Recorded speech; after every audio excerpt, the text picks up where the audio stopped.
Hello， 欢迎来到 Go Go Go 哈发，我是怡姐，我是敏华。敏华，这些年啊，你走了好多的客家庄哦，有没有什么地方让你特别觉得印象深刻？有，新竹关西呢有个地方超美的，因为那里有一座水丛。哦，我听懂了，水丛就是客家话里面的瀑布。对，没错。那除了有瀑布之外呢，它还有一座学校也很美哦。对，学校叫做后告。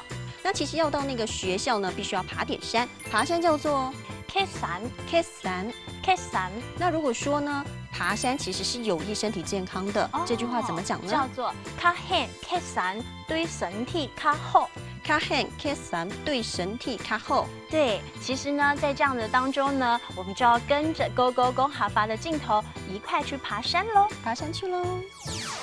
哇，新竹关西这里有一间非常有名的后告森林小学，可以看到呢，它有一间森林教室，还有秋千、黑板跟游戏场。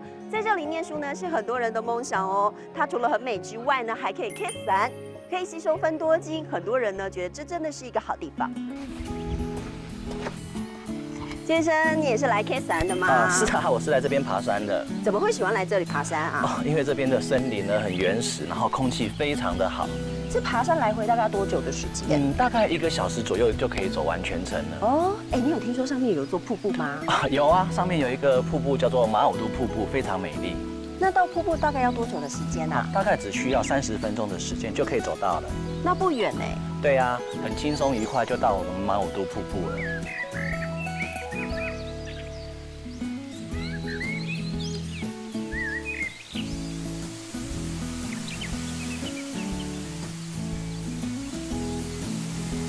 这就是水丛，又高又大的水丛。它这里很舒服哎，可以吸收芬多精，又可以放松一下哎。然后瀑布从高处这样子冲下来，会有负离子产生，对我们的人体健康更好。